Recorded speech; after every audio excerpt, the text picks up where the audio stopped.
عندما العدوان الإسرائيلي يعني يتكاثر ويصير الطيران الإسرائيلي يقتل الأطفال، فكل هؤلاء الشبان يخرجوا من صمتهم ويملأوا شوارع باريس، فدرجة أنهم صاروا يؤثروا على الرأي العام الفرنسي.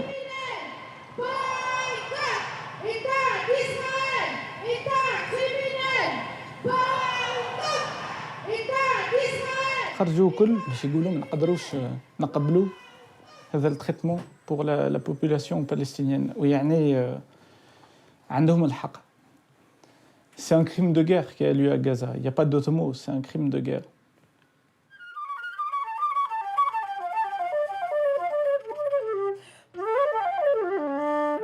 أول الحرب المجزرة اللي إسرائيل عملتها بغزة، في واحد صديقنا اسمه سفيان بعت رسالة ل10 شباب وقالنا لازم نعملوا اجتماع اليوم ده عشان نتكلم نحضروا وننظموا مظاهرة.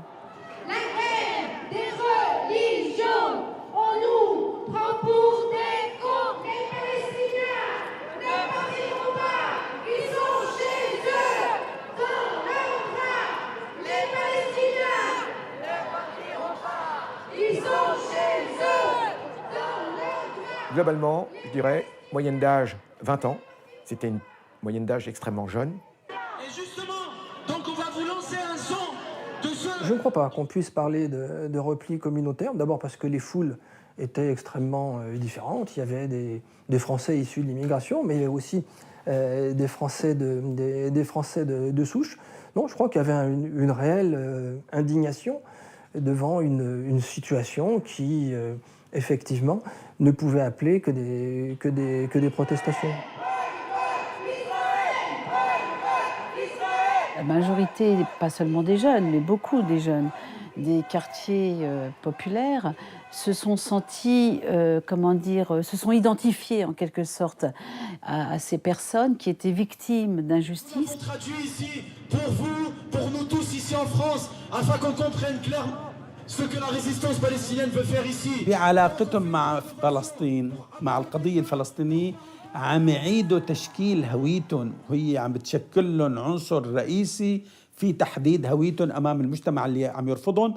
في المظاهرات وإلا في المنادوات وإلا في أي حاجة معناتها فلسطين يعني إحنا نشوفوه كواجب ماهوش اختيار. ثورة الحجارة، انتفاضات الحجارة كانت عم جزء من مشاعر الشباب العرب اللي هون انه كان عنده الرغبة يحملوا الحجارة كمان وهن يعملوا مثل ما عملوا الفلسطينيين مشان يأكدوا وجودهم وحضورهم في فرنسا. فأنا برأيي هي تماهي، عملية تماهي مع قضية حق مشتركة مع وجودهم هن كمهمشين أيضا وغير معترف فيهم في البلدان الأوروبية.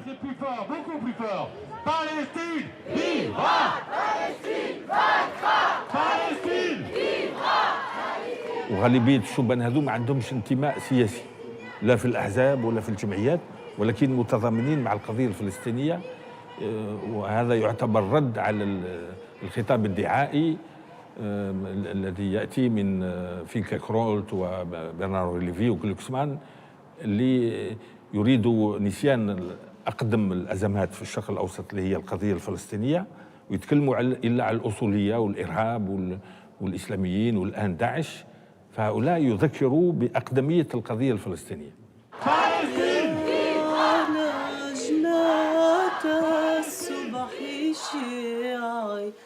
في معابدنا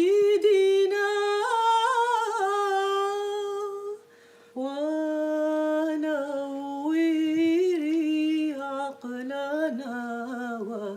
والسمع والبصر. Du coup, c'était évident qu'on allait demander au imam, et plein de gens du groupe faisaient les tarawih à la mosquée de Saint-Denis, à la mosquée de Argenteuil, et donc du coup, on se disait, comme on communiquait partout, eh ben, c'était aussi le lieu où il fallait communiquer. Est-ce que le conflit israélo-palestinien a été importé en France? À une époque, oui. Aujourd'hui, moins.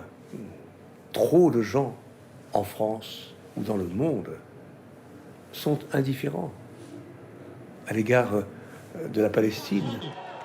Vous ne nous ferez pas trembler, tous ensemble.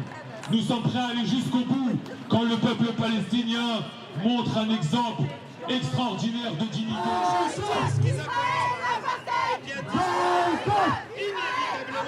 C'était quelque chose de très fort du point de vue émotionnel, de voir des gens sortir comme ça, venir, on était des fois 30 000, 40 000 dans la rue pour soutenir la population palestinienne. Les manifestations se fassent entendre de toutes les manières possibles et imaginables pour l'héroïque peuple palestinien. لما سمعوا إن حيبقى في مظاهرة كبيرة مع لفلسطين ils ont déjà أعلنوا إن حييجوا وحيضربونا. يعني الشرطة نفسها كانت عارفة إن ال LDJ ممكن تيجي وقالوا لنا اوعوا ديروا بالكم.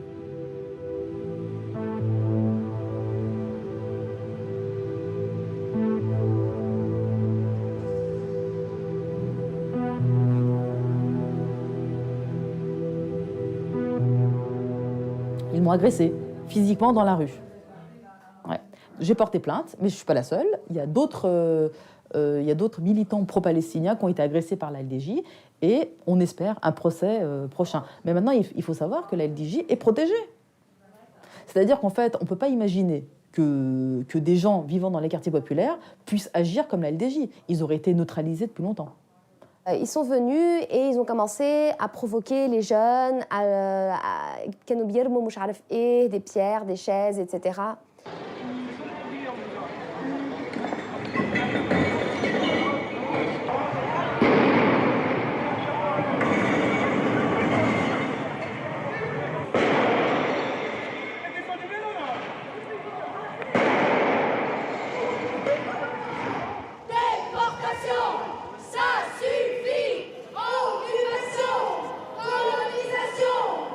On a été empêchés de manifester, ce qui était une aberration d'un point de vue des lois démocratiques. Mais en fait, on ne se résigne pas.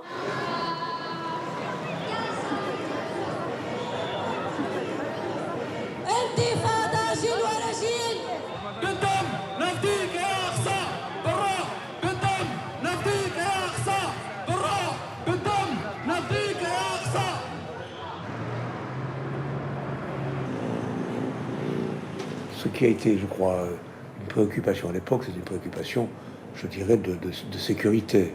Parce qu'il y a eu des manifestations qui pouvaient mettre en danger des personnes. Alors je crois que le gouvernement à l'époque a pris des mesures.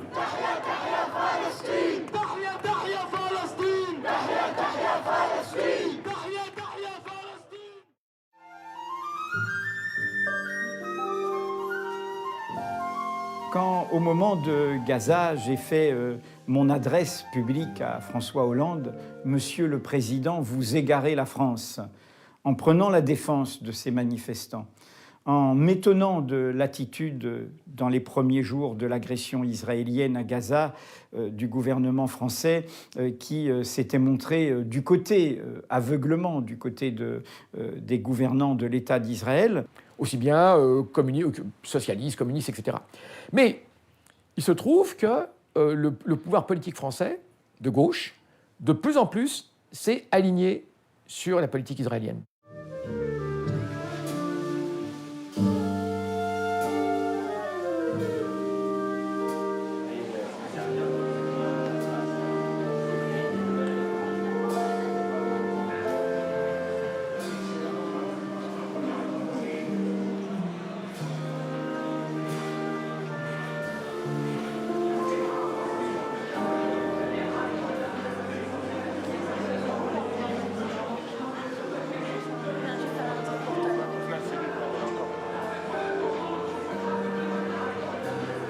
Et aujourd'hui, Gaza est dans une situation épouvantable, coupée de l'Égypte, coupée d'Israël, coupée du monde, des destructions importantes, et les familles vivent dans des conditions très mauvaises.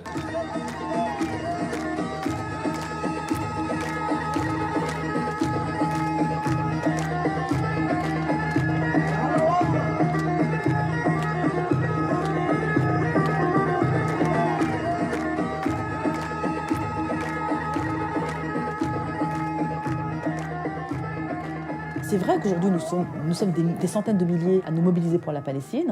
Pour autant, il y a une vraie histoire de la cause palestinienne en France.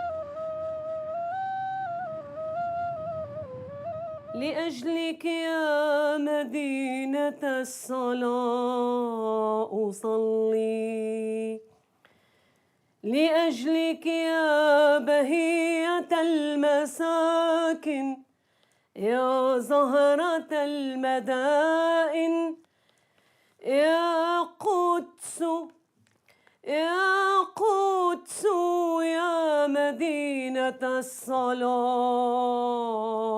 أصلي.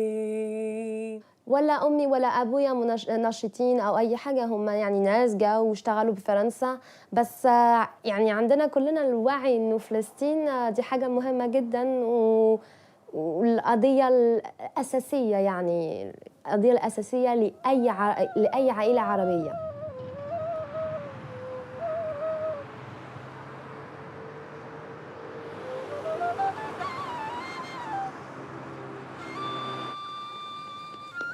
أكثر الناس اللي عايشين دولة 93 الناس جايين من الهجرة، ولا من الهجرة من أفريقيا أو البلد العربية. عليه الصلاة والسلام صام يوم 10 وقال لو عشت السنة الجاية هصوم 9 ولا 10 وكانت آخر سنة له. كانت آخر سنة له.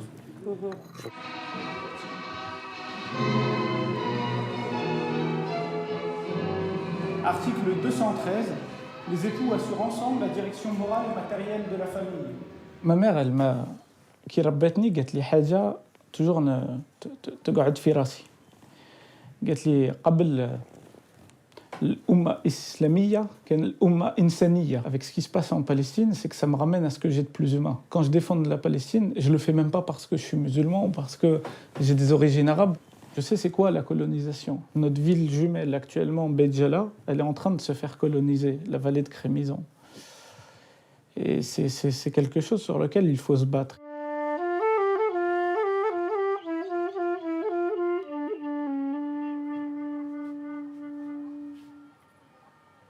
والطفل والعصفور والخيط الذي ينسل من باب لباب يلتف حول مدينتي حول الرقاب وطني يكلل رأسه تاج العذاب والشوك والدم والضباب.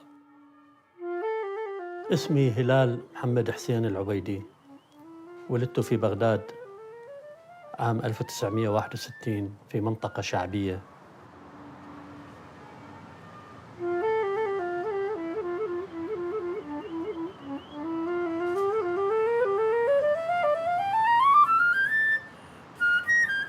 اسمي نادية ترهوني، عمري 29 سنة.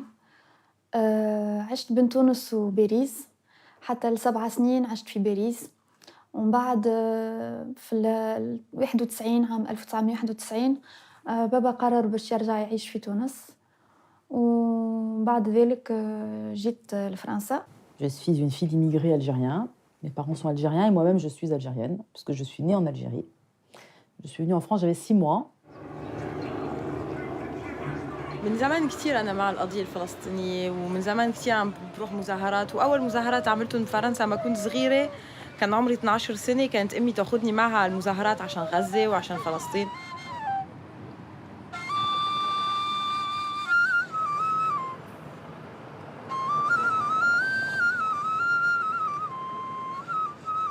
هذه ثقافة عائلية في عائلات المهاجرين البسطاء متمسكين بهذه القضايا منذ بداية الهجرة. Mon père avait été actif dans la lutte contre l'histoire coloniale et pour l'indépendance de l'Algérie.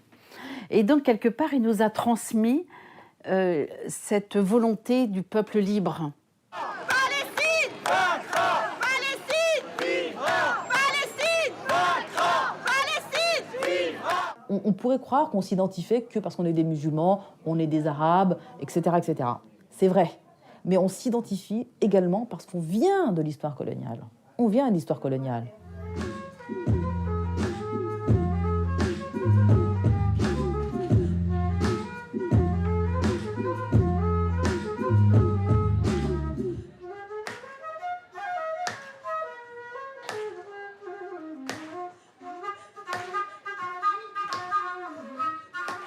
dans les cités, dans les quartiers, dans les régions, je veux dire au nord, au sud, à l'est, à l'ouest, partout. On a plein d'associations qui militent en faveur du peuple palestinien.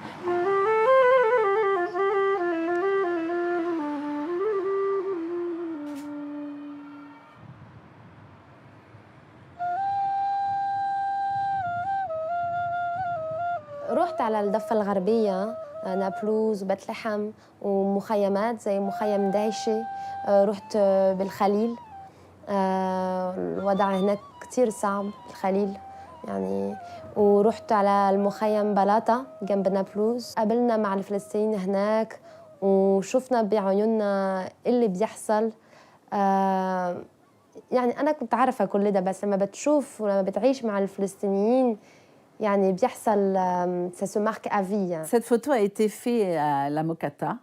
Je veux dire, je suis allée à plusieurs reprises en Palestine. La première fois que j'ai rencontré Yasser Arafat, c'était en France, à l'hôtel Crillon, lorsqu'il a fait sa première visite en France, dont je me rappelle d'ailleurs que le ministre des Affaires étrangères de cette époque était comme par hasard absent et n'a pas pu le recevoir.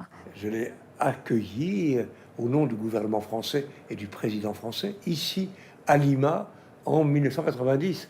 Et c'est ici même qu'Arafat, préparant une émission de télévision, m'a dit « Je vais exprimer notre volonté de changer la charte de l'OLP, dans laquelle il était demandé la destruction d'Israël. » ما كنتش عارفة التفاصيل التاريخ الفلسطين بس كنت عارفة حاجة كنت عارفة إني فلسطين أرض عربية وفلسطين احتلوها وبعدين لما كبرت قريت التاريخ وقريت حاجات كتير وبعدين رحت في فلسطين كمان سنة 2010 المدرسة ما تعلمناش شيء عن حرب الجزائر بدنا نتعلم عن فلسطين يعني المدرسة بفرنسا بتحكي فقط تاريخ فرنسا الحروب اللي صارت بين فرنسا وانجلترا والحروب اللي صارت بين فرنسا والنمسا الحروب اللي صارت بين فرنسا وألمانيا حتى يعني كل الفترة اللي هي القرن العشرين إنه عن الاحتلال وعن الاستعمار عن كل هالدول اللي استعمرتها فرنسا ما بيجيبوا سيرتهم.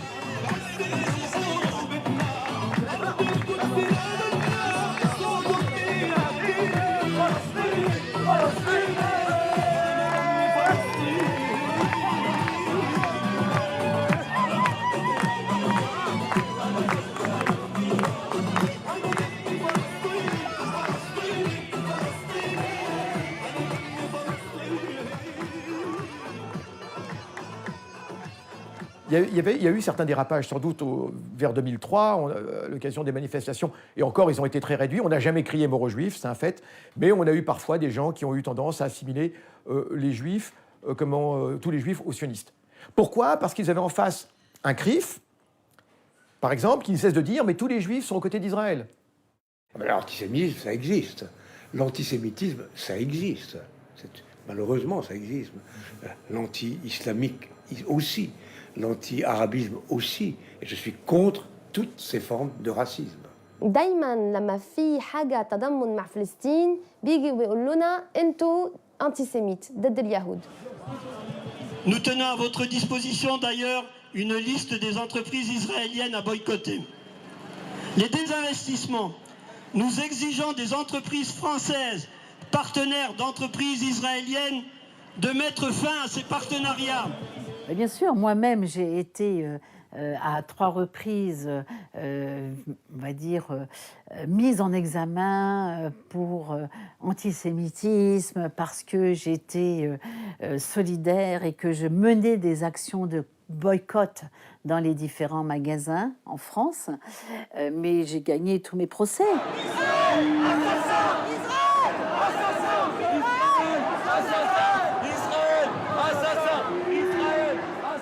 On est très nombreux et nombreuses en France à avoir été poursuivis devant les tribunaux par les officines du CRIF et de l'État israélien pour antisémitisme, parce qu'on faisait des actions de terrain de boycott. Et à chaque fois, ou pratiquement chaque fois, enfin, dans 99% des cas, on a été relaxé.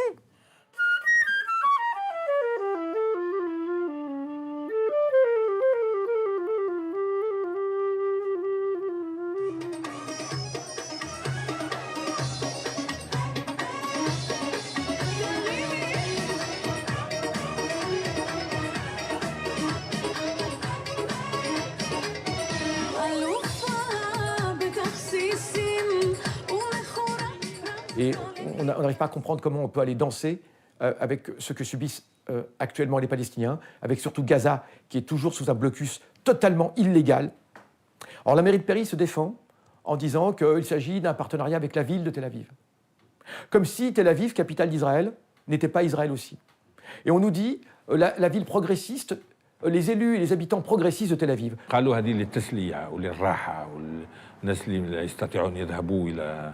إلى شواطئ المتوسطي لكن ما هي التسلية اللي تكون تحت حراسة 500 شرطي. Faire croire qu'à Tel Aviv, on vit tranquillement, dans la paix, de manière, je veux dire, inconsciente, comme sur le quai de la Seine, c'est pas possible. لا هم التسمية هذه شاطئ غزة ما جاتش من البلدية، جات من المتظاهرين. قالوا هم يسموها شاطئ تل أبيب، احنا نسموها شاطئ غزة.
حماة الحمى يا حماة الحمى هلم هلم لمجد الزمن.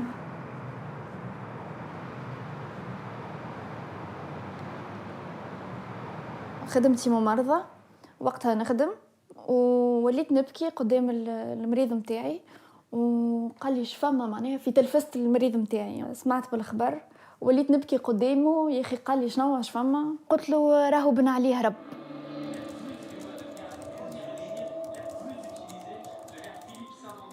نتذكروا احنا معناها بديت بال معناها الاندلاع بقي معناها بريسك شهر معناها باش جمعتين ثلاثة باش بن علي معناها غادر البلاد.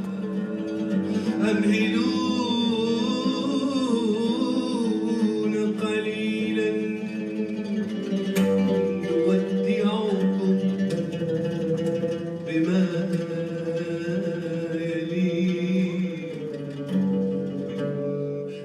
في زمان الثورة التونسية في شبان من تونس لم يزوروا تونس ولا مرة ولكن يبقوا حتى الساعة الثالثة في انترنت يتابعوا الأحداث ويحبوا يعرفوا حقيقة الأشياء.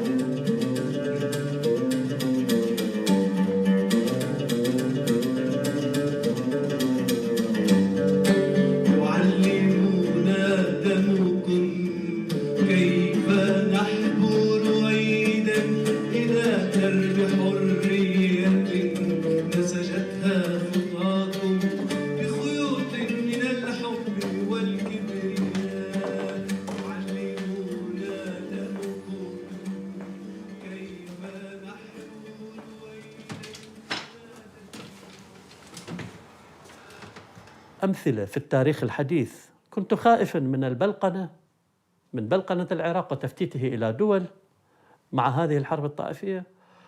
كنت خائفا من فشل العراق كدولة كما حصل في الصومال، وكنت خائفا أيضا من الانحدار بالطائفية وكما اسموها لبننة العراق، من وجود أحزاب طائفية. من 2005 إلى الآن بعد 10 سنوات النتيجة التي أراها أنا أننا وقعنا في هذه الثلاث، لأنني فعلا لم أجد العلم، وكان بودي أن أضع علما كبيرا، فذهبت إلى منطقة أنفيرس وسألت أين يبيعون القماش. وجدت القماش وقطعته بيدي، أخذت مجموعة القماش الأحمر والأسود والأبيض وذهبت به إلى الخياط وأعطيته القياسات. قلت له أريد أن تخيط لي علما لأنني لا أعرف أين أجد علم، وكتبت أنا عليه بيدي كلمة الله أكبر بالماجيك بالقلم الماركر، وخرجنا به مظاهرات، وقفنا وغنينا باسم العراق.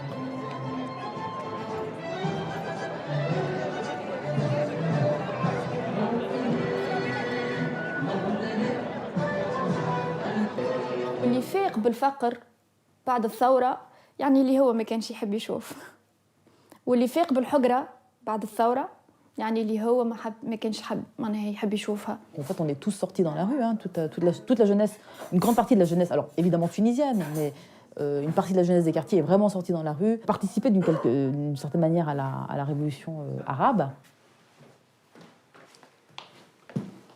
تعلمنا كيفاش نمشيو ننتخبوا، يعني عملية الانتخاب هذا فهمناه، والصعيد مازال قدامنا، هذا سهل.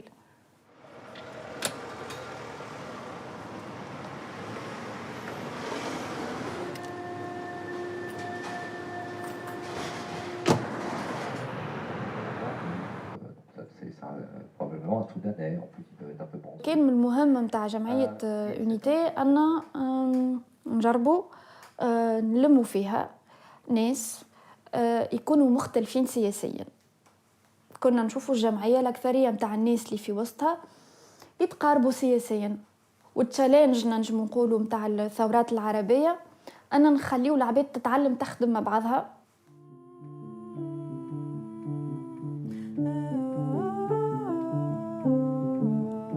بديش اكذب على حالي اقول انه انا بطل وما انا ما عملت شيء، يعني انا كل ما بقدم شيء لسوريا ما بيكفي، عرفت؟ يعني عملت مظاهرات، حاولت اعمل فيلم قصير مع شباب سوريين يحكوا حكايه الثوره عشان الناس يفهموا انه كيف بلشت هالثوره، شو كانت اراده الناس، انه اراده هالعالم مش انه يكونوا ارهابيين. Chadi est arrivé en France début juillet 2012 parce que sa présence en Syrie était devenue trop dangereuse pour lui et tous ceux qui l'approchaient. Il avait quitté la Syrie clandestinement quelques jours plus tôt et rejoint la Jordanie. Entre le début de la révolution, en mars 2011, et son départ, Chadi avait été incarcéré 2 fois en Syrie pour son engagement politique. Ils ont commandé les soulèvements populaires, pas du tout. Je pense que c'est les facteurs économiques, sociaux, le ras-le-bol, l'impression que c'est des occupants qui sont au pouvoir.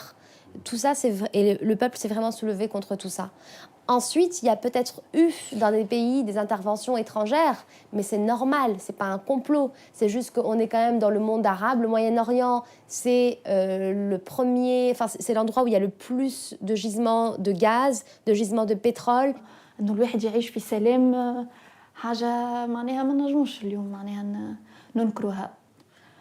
مازلنا بعاد على الهدف الرئيسي اللي هي المساواة والكرامة والعدالة. أنا مؤيد للمظاهرات السورية لأن السوريين تعرضوا إلى مأساة. إن لم تكن بحجم مأساة العراقيين فهي أكبر.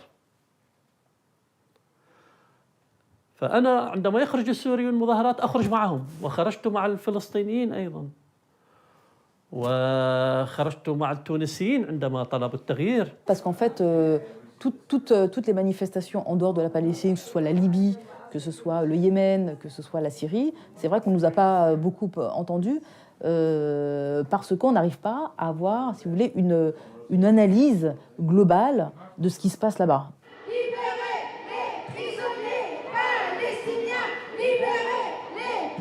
اليوم مو بس العرب بيتفاعلوا مع القضية الفلسطينية، القضية الفلسطينية من القضايا النادرة في العالم بالعصر الحديث اللي تحولت إلى قضية إنسانية شاملة، مثل ما تحول بزمانه الاضطهاد الأبرتايد والنظام العنصري بجنوب أفريقيا إلى قضية إنسانية لا تخص السود ولا جنوب أفريقيا، وإنما كل الناس بتتفاعل معها. القضية الفلسطينية صارت من هالنوع. بعد الحرب العالمية الثانية نصح الأمير شكيب رسلان توفيق الشاوي الذي هو كان مندوب الشيخ حسن البنا في باريس، نصحه بتنشيط جمعية أصدقاء فلسطين العربية التي كان قد أنشأها نجيب صدقة في الثلاثينات، والأمير شكيب رسلان توفي سنة 46 وكان يتوقع الحملات الدعائية من الحركات الصهيونية، فنصح توفيق شاوي أن يعطي أسس قانونية لدعاية مضادة،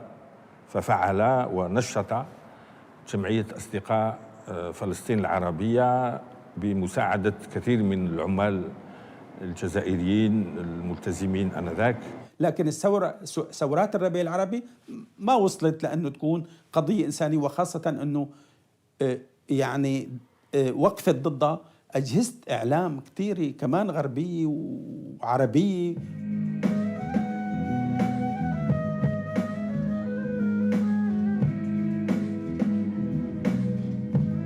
كنت أنصدم يعني مثلا إنه كل هالحركات اليسارية اللي بفرنسا أخذت موقف مع التوانسة، أخذت موقف مع الشعب التونسي ضد بن علي، وأخذوا موقف مع الشعب المصري ضد مبارك، وأخذوا موقف مع الشعب اليمني ضد صالح، وأخذوا موقف مع كل العالم، بس ما أخذوا موقف مع الشعب السوري.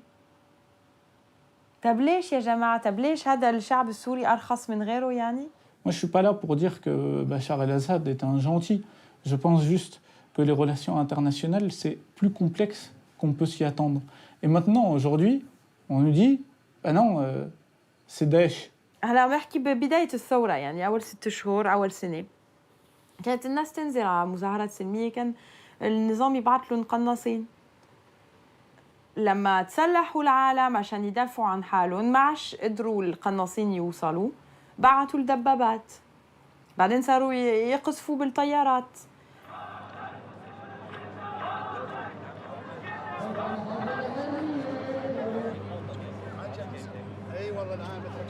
لم أكن أتوقع هذا الحضور، يعني تفاجأت فيه وفرحت كثيرا.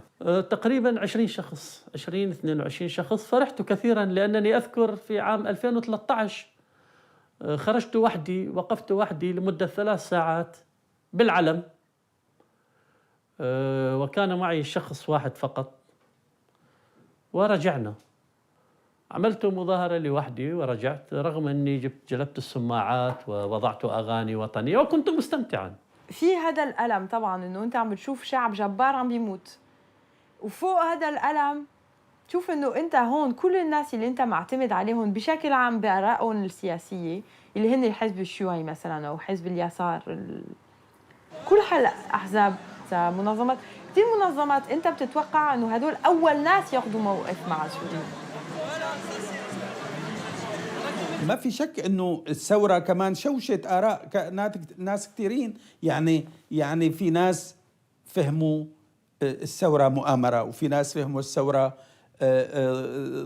ضد يمكن نظام هني عندهم تصور ثاني له. هذا ما له مقياس على التضامن العربي اليوم. التضامن العربي يعني موجود في أهم شيء مثال عليه هو التفاعل اللي صار بالثورة نفسها. وهدول بتروح تشوفهم وتقول لهم يا جماعة بس بدنا نعمل بيان، نقول إن إحنا مع إرادة الشعب السوري ضد القمع والتسلط لا إحنا ما فينا ناخذ موقف مع الشعب السوري لأنه بشار الأسد هو ضد الإمبريالية وما بعرف إيش. ضد أنه إمبريالية بدي أفهم بس. On est évidemment anti-Bachar, mais on est aussi contre la coalition impérialiste qui en fait qui s'ingère dans la situation syrienne. Donc on est neutralisé par cette situation. Vous pouvez écouter Radio Orient sur Internet. 12:30 في إذاعة الشرق من باريس، موجز لأهم الأنباء معكم روجيه خوري. عزز تدخل الروسي العسكري الكبير في النزاع السوري شعبية الرئيس الروسي فلاديمير بوتين في العراق، حيث يأمل البعض في أن تتدخل موسكو قريبا أيضا في بلادهم ضد تنظيم داعش. كانت هذه الساعة التي أرى فيها الأخبار هي ساعة الحقيقة بالنسبة لي، هي الساعة التي تربطني ببلدي، هي الساعة التي أريد أن أأكل الشاشة بعيوني.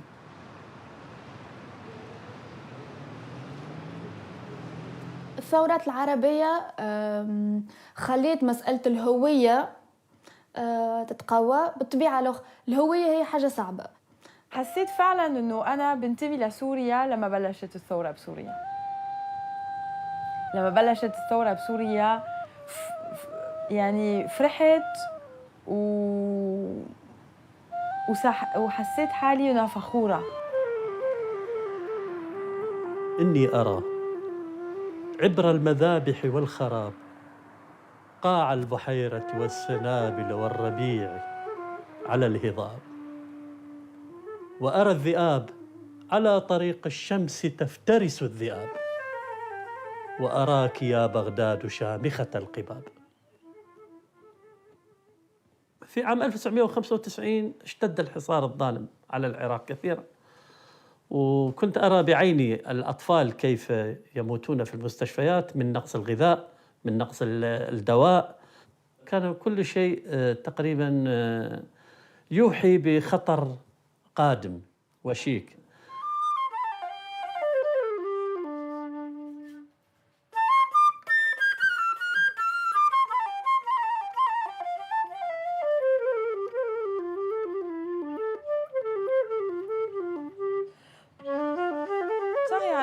لما عملت الفيديو كليب ببيروت حبيت انه اصور العنف اللي موجود ببيروت، انه اصور الكراهيه اللي موجوده اللي بتحس فيها بطريقه شديده، يعني انه في عنف اجتماعي، يعني عرفت انه بس بتحس الناس يعني ضلت تقاتل بعدها 15 سنه، عرفت الحرب الاهليه بتخلي اثار كثير بشعه يعني.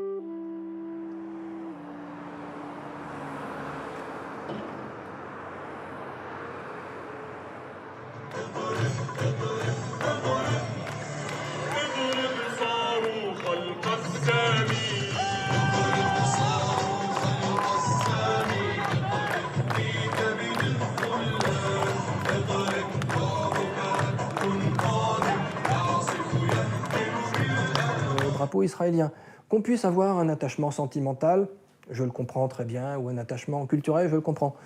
Défiler derrière un drapeau qui n'est pas le drapeau du pays dans lequel on vit me semble un peu étrange. المجادلين هم اللي يقولوا هذو ضد الهوية الفرنسية ويضيفوا الأعلام الجزائرية في الشانزليزيه، وهذه جزئيات. بالعكس أنا نشوف اللي معناها الشباب اليوم يعرف، يعني الشباب متاع 2015 الشباب اللي يحضر في المظاهرات الفلسطينية عرف يكون فرنساوي وتونسي أو فرنساوي وجزائري أو فرنساوي وفلسطيني أو فرنساوي ومصري.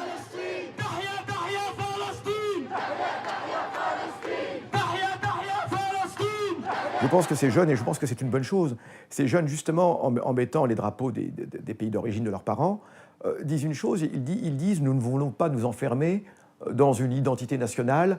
Alors, certes, nous avons le drapeau français, je l'ai dit, le drapeau français, c'est une façon de dire « nous sommes comme vous, nous sommes comme vous ». On n'est pas comme les autres, parce qu'on nous fait savoir qu'on ne sera jamais des Français comme les autres. On ne sera jamais des Blancs chrétiens, pour aller vite. la blanchité et la chrétienté en quelque sorte, qui sont qui forment l'identité du corps national. Nous ne sommes pas du corps national légitime, comme diraient certains, et donc nous sommes exclus de cette identité-là. Ce n'est pas une histoire de complexe, c'est sans doute qu'ils ont été moins marqués encore par cette dimension de guerre d'Algérie qui a marqué vraiment ma génération, extrêmement. Et il est évident que pour ma génération, le drapeau français, c'est quelque chose qui est encore problématique. Pas uniquement pour ma génération. Mais ce que je veux dire, c'est que ces jeunes-là, sans doute, ont moins de difficultés à se dire français en tant que tel.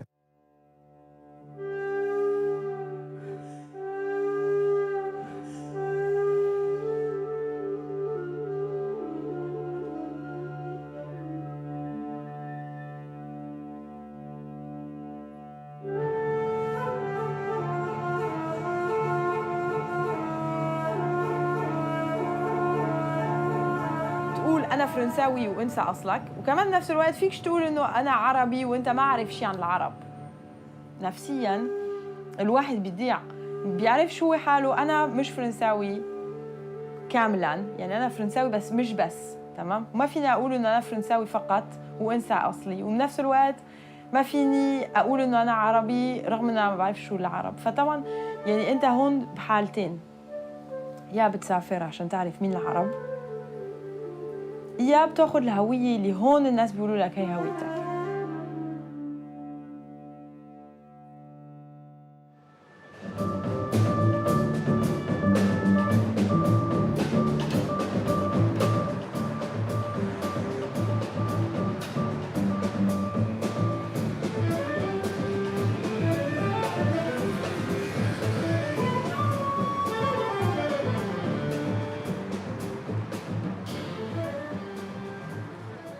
Eh bien, reconnaître la France telle qu'elle est, telle qu'elle vit, telle qu'elle travaille. Nous avons toujours été, dans la constitution de notre peuple, une Amérique de l'Europe, faite de migration, faite d'apports d'un peu partout.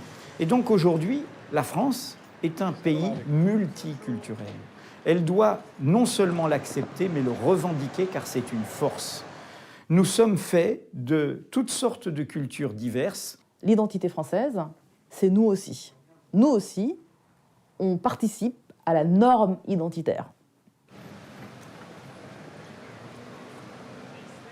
فما ديسيبسيون، اما الغلطه في اللي كان يتصور انه معناها الديمقراطيه تجي في 3 سنين. Quand je vois ce qui se passe en Palestine et que les grandes puissances là-dessus, occidentales notamment, elles sont là à faire la fine bouche, non, c'est pas grave.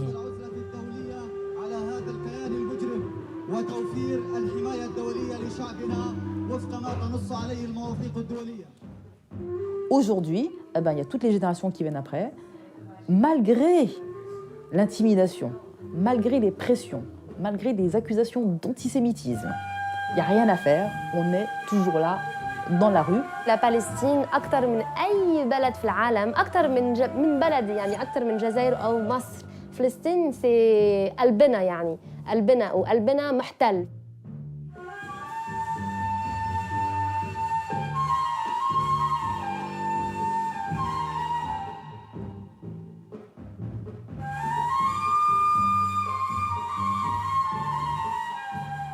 احنا كولاد الهجرة معرضين للعنصرية بفرنسا، والإسلاموفوبيا عم تكبر، يعني العنصرية ضد الإسلام بتكبر، إنه الواجب اللي علينا كفرنساويين وكعرب إنه نقاوم هون بفرنسا ضد هالعنصرية اللي بنتواجه لها.